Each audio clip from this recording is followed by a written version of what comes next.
So, Mike and I have been talking about different ways that you folks can share your work with the other people during our webinar tonight and in the future, particularly when it's mathematical in nature and there might be drawings involved, um, instead of just the kind of talk we've been sharing so far. So, Mike, you were telling me there were four main ways they could do this. Right, right. The easiest way would be to simply take the work that you're doing on your notebook and turn it around and show it right to the camera. A couple of recommendations with that: if you're going to be working on your notebook and that's what you want to share, you're going to want a thicker pen. So something like that, or even better, a Sharpie, because it makes it much easier for the people in the digital world to see some thick writing. The other thing you'll notice, by the way, when I hold this up, you'll see that everything's written backwards on your monitor. That that's how you see it, but everybody else actually will see it the correct way. So it's a little tricky, and the only reason they do that is they try to mimic a mirror, so it feels natural to you when you're looking at yourself on the computer, but it makes all our writing backwards. So that's the easiest way to do that. And then you were talking about how if they have a smartphone, like most people do in this world, except for you, right? Except for me, so Yeah. far.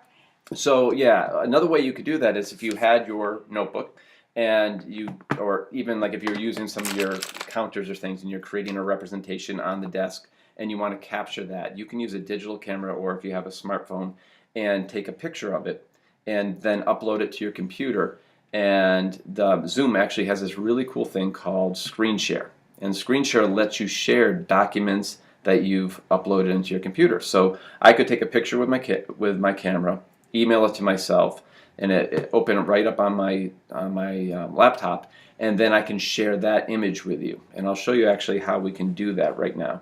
So what you'll do is you'll open up you have your Zoom screen. You'll see this nice green button here that says Share Screen, and you click it, and it gives me a couple of options. The first would be to share my whole desktop.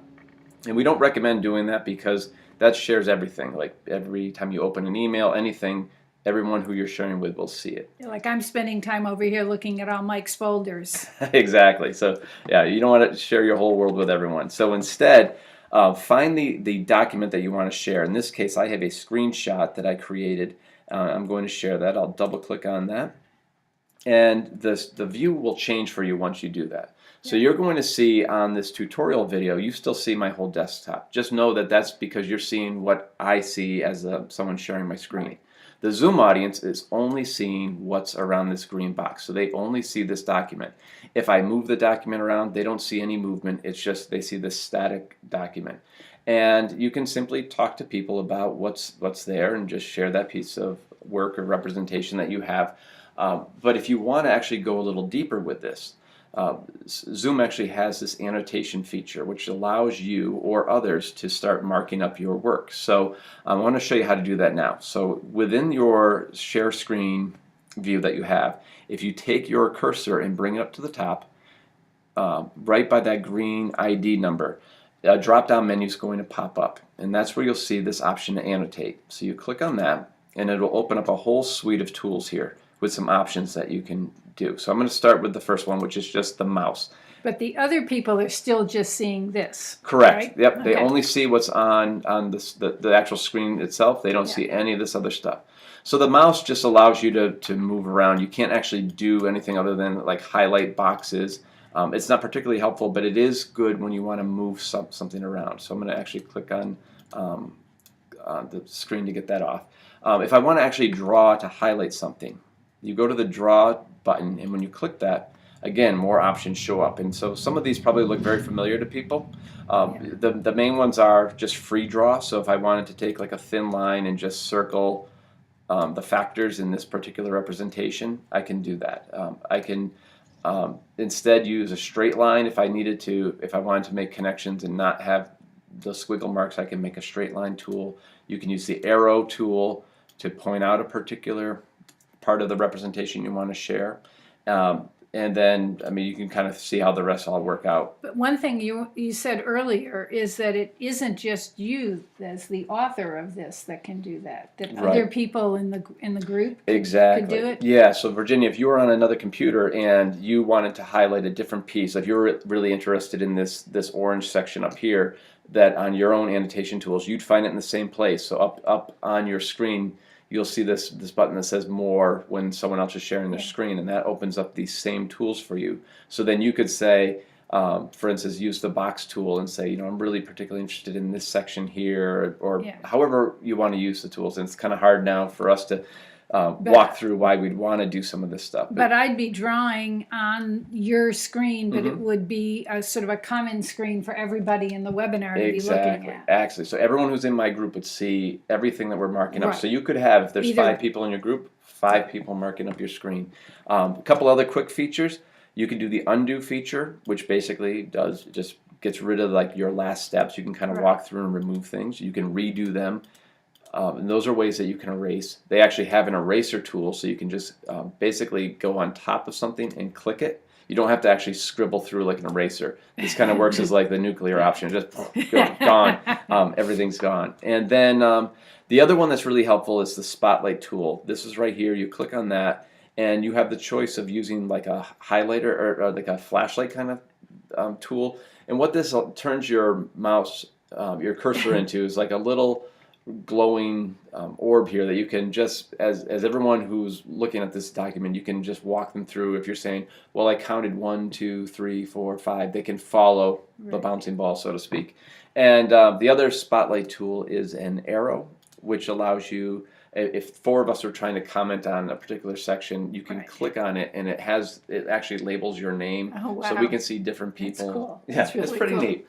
So everybody can use the annotation tools together and do some really neat thinking and mark things up. But one really critical piece of information with this is that all of this wonderful work that we're putting on here with our annotation tools does not stay on the document. So I'm just going to mark this up really quickly. So we might have a whole bunch of great thinking up there, and we've done some collective brainstorming. We've got great ideas. As soon as I hit stop share up here, all this wonderful work, not wonderful, but all this work disappears. Yeah. If you want to keep the work, so you may do this work together and you want to save it, you can. Most computers have a screen capture function. In a Mac, that's what we use. If you hold down Command, Shift, and 4, it will make this little crosshairs and allows you to find you can highlight the part. I'm actually going to click and drag and make a box around all this beautiful work we have here. And when I let go, it's going to, It has a little sound that sounds like a camera clicking. It's fancy, we're high tech here. So now I'm going to do a stop share, but if you look down here, I actually have our work saved here if you want to do that. And so I just give you a heads up because I know I've done this before where people did great work, and as soon as we hit stop share, it's gone. Right. So that's the basic function here.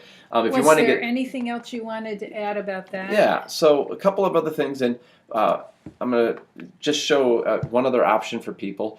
If you're using an iPad or any other kind of device, you can there's some really good notebook features, and so I'm using here called Notes Plus on the iPad, and you can do your work on here and using a stylus, and if you can do a quick screen capture of that and share it. You can use your actual iPad to connect to Zoom and share it this way.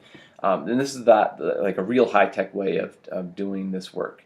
And the nice thing with the webinars you'll find is that we can go from as simple as turning our notebook over and showing our thinking to using some high-tech devices and sharing our work. It all comes down to just sharing ideas and what's comfortable for you and how do we communicate our mathematical thinking with each other. So we're looking forward to seeing you all tonight. Can't wait to tap into this technology, and hopefully people discover even new ways that we can use it. So hope you enjoy this tutorial. And we'll see you in a little bit. All right, take care. Bye-bye.